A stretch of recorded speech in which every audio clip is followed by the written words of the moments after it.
Bonjour à tous, bienvenue sur cette première édition de Balado dans le cadre du cours Tech 3795, utilisation des logiciels de gestion intégrés pour HEC Montréal.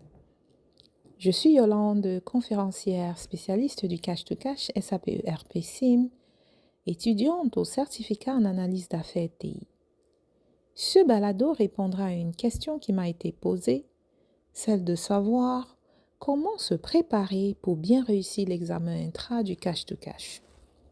Je partagerai avec vous ma stratégie gagnante ainsi que l'erreur à éviter.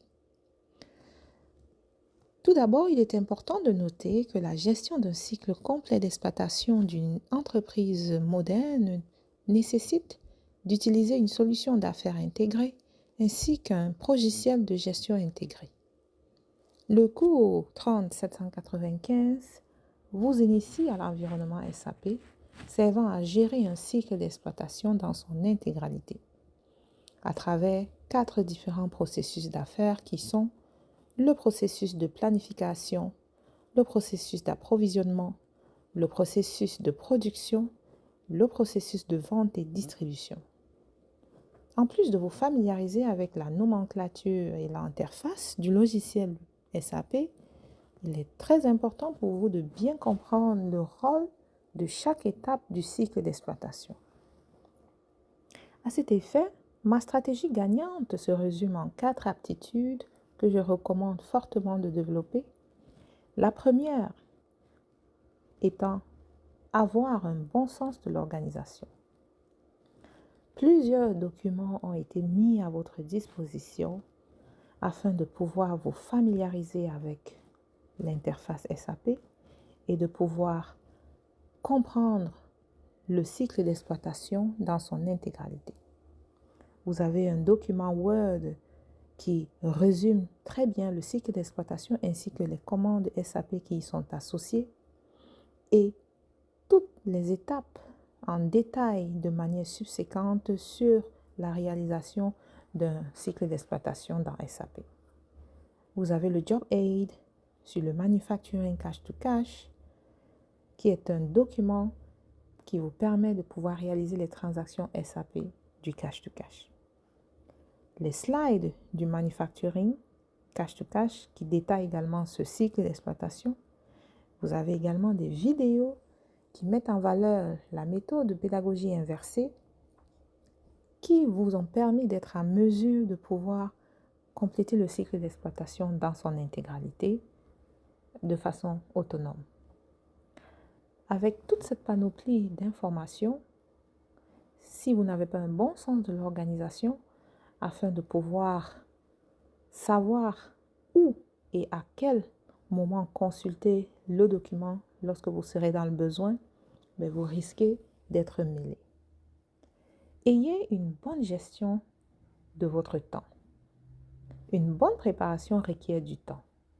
Cela signifie réserver du temps pour assister aux séances, réserver du temps pour pratiquer votre TP1 qui a été un excellent moyen de vous introduire au cycle d'exploitation cash to cash. Vous ne disposerez que de 3 heures. Alors, ma troisième recommandation, troisième aptitude, c'est d'être prêt. Arriver étant prêt, parce que le but n'est pas uniquement de compléter un cycle sans faire d'erreur, mais de bien comprendre les interactions entre les éléments de la base de données du cycle d'exploitation. Votre examen intra se déroulera en 2 parties. La première, le cycle d'exploitation dans son intégralité, et la deuxième, vous devrez répondre à une question qui vous sera posée en lien avec l'un des 4 processus cités plus haut. N'oubliez pas votre calculatrice homologuée, puisque vous pourriez faire des calculs. La quatrième aptitude, mais pas la moindre, c'est la rigueur. Soyez rigoureux et attentif dans l'exécution de vos commandes SAP. J'ai un exemple qui m'est arrivé, moi, lors de l'exécution d'une commande dans SAP, la VL01N, Pour créer le bon de livraison, vous avez besoin de toutes les informations nécessaires, n'est-ce pas, à la création de ce document. Vous devez entrer le lieu de livraison, les quantités à livrer et tout ça. Et à la fin, vous devez cliquer sur Post Good. Mais si vous arrive par exemple de cliquer sur Save et de sortir de la transaction, non seulement vous n'aurez pas émis le bon de livraison et le document qui doit être généré à cette étape ne le sera pas. Alors moi, ça m'est arrivé et il a fallu utiliser une méthode de contournement, utiliser une autre commande SAP qui a permis, n'est-ce pas, de résoudre le problème. Donc, soyez rigoureux et attentifs car vous êtes en examen et vous n'aurez pas forcément, n'est-ce pas, le temps de pouvoir corriger les erreurs. Alors, voilà les 4 aptitudes que je vous recommande fortement de développer. Et l'erreur à éviter,